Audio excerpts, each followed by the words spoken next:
اسلام دستور الہی و قانون قدرت ہے۔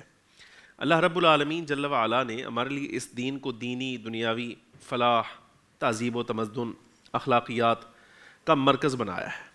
مسلمان ہونے کا مطلب یہ ہے کہ جو کچھ اللہ تبارک و تعالیٰ جل و علا نے دین حق اسلام میں اخلاقیات، عقائد، نظریات بیان فرمائے ہیں اس سے آراستہ ہوا جائے، اور جو کچھ باری تعالیٰ جل و علا نے ہمارے کلمے کا تقاضا رکھا ہے اس کلمے کے تقاضے کو اپنے عمل میں ڈھالا جائے، یعنی اس پر عمل کیا جائے۔ دین حق اسلام کے اخلاق میں سے ایک خلق جو ہے وہ حیا بھی ہے۔ سرکار دو عالم صلی اللہ علیہ وبارک وسلم سے اس کی بہت زیادہ تعریف اور اس کے مفقود ہونے سے جو کچھ نقصانات ہیں وہ امام الانبیاء صلی اللہ علیہ وسلم سے مروی ہیں۔ اس کا اظہار میں آپ سے کرتا ہوں، لیکن پہلے معلوم ہو جائے کہ حیا ہے کیا، کہتے کس کو ہے۔ ہمارے ائمہ کرام میں سے حضرت امام نووی شافعی رحمۃ اللہ تعالی علیہ اپنے مذہب کے بہت بڑے عالم ہیں۔ آپ فرماتے ہیں کہ حیا سے مراد یہ ہے انسان کے اندر ایک ایسا ملکہ جو اچھے عمل کرنے پر اور برے اعمال سے بچنے پر انسان کو ابھارے، اس کو حیا کہتے ہیں۔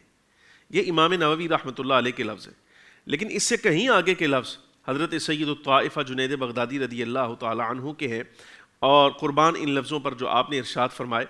آپ فرماتے ہیں کہ انسان کو چاہیے اللہ تبارک و تعالیٰ جل و علا نے جتنے انعام اس پر کیے ہیں ان کی طرف توجہ کرے۔ دیکھیں،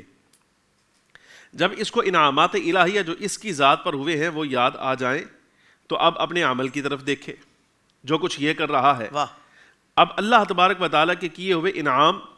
اور اپنی بدعملی، ان دونوں کو فکر میں لا کر درمیان میں جو کیفیت پیدا ہوگی اس کیفیت کو حیا کہیں گے۔ یہ حضرت سید الطائفہ جنید بغدادی رضی اللہ تعالی عنہ کا ارشاد ہے۔ حضور پر نور سید العالمین صلی اللہ علیہ وبارک وسلم نے ارشاد فرمایا، ایک صحابی کو دیکھا، ایک انصاری کو،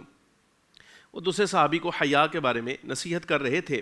تو فخر عالم صلی اللہ علیہ وبارک وسلم نے انہیں ملاحظہ فرمایا، بڑا ایک مختصر جملہ سرکار نے فرمایا دعہم، ان کو اس کے حال پر، انہیں اس کے حال پر رہنے دو، فإن الحیاء من الایمان، اس لیے کہ حیا تو ایمان کا حصہ ہے، او کما قال علیہ الصلوۃ والسلام۔ اس کا پس منظر ہمارے بزرگوں نے دو طرح سے بیان کیا۔ ایک طریقہ تو یہ ہے، یعنی ایک بات یہ ہے، وہ کہتے ہیں کہ اصل جو نصیحت کرنے والا شخص تھا جس کو نصیحت کی جا رہی تھی، یہ صحابی نبی پاک صلی اللہ علیہ وسلم کے ایسے تربیت یافتہ تھے، یہ بہت سارے معاملات میں حیا بہت زیادہ فرماتے تھے، یعنی جائز امور میں بھی بسا اوقات جو ہیں ان کے عمل میں لانے میں بھی یہ حیا اور شرم جو ہے وہ ان کو جو ہے وہ سامنے رہتی تھی، پیش نظر رہتی تھی۔ تو دوسرے صحابی ان کو یہ نصیحت کر رہے تھے کہ جائز امور میں تمہیں حیا اور شرم کیوں مانے ہوتی ہے؟ بھئی اس میں تو تمہیں چاہیے، جب شرع اجازت دیتی ہے تو پھر ایسی کیفیت کی بات کیوں؟ تو سرکار دو عالم صلی اللہ علیہ وبارک وسلم نے جب ان کو ملاحظہ فرمایا کہ وہ انہیں کہہ رہے ہیں کہ شرم اور حیا سے جب یہ چیزیں جو تم کرنا چاہتے ہو یہ عمل ضروری نہیں ہے، یہ حیا اس کے لیے ضروری نہیں، تو پھر تمہیں کیا ضرورت؟ یعنی وہ روک رہے تھے کہ اتنی شرم تمہیں نہیں کرنی چاہیے۔ تو سرکار دو عالم صلی اللہ علیہ وسلم نے انہیں منع فرمایا اور ان کے بارے میں فرمایا حیا ایمان کا حصہ ہے۔ اور دوسرا معنی اس کا ہمارے بزرگوں نے یہ بیان کیا کہ فخر عالم صلی اللہ علیہ وسلم نے جب ایک صحابی کو دیکھا کہ وہ دوسرے کو حیا کے بارے میں نصیحت کر رہے ہیں کہ یہ اچھی چیز ہے، اچھائی کے بارے میں اس کو بتا رہے ہیں، تو فخر عالم صلی اللہ علیہ وسلم کے فرمان کا، اس ارشاد کا مطلب یہ تھا کہ حیا کے بارے میں بہت زیادہ طویل بات کرنے کی ضرورت نہیں ہے، لمبی بات کرنے کی ضرورت نہیں، اتنا ہی کافی ہے کہ حیا ایمان کا حصہ ہے۔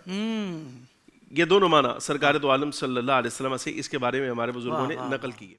سوشل میڈیا پر اسلام کی صحیح تعلیمات جاننے کے لیے ابھی حافظ سائر قادری کا نیا YouTube channel Islamic digital studio subscribe کر لیں، اور ہاں، نوٹیفیکیشن بیل آئیکن کو بھی پریس کر لیں تاکہ ہماری نئی ویڈیوز آپ تک بر وقت پہنچ سکے۔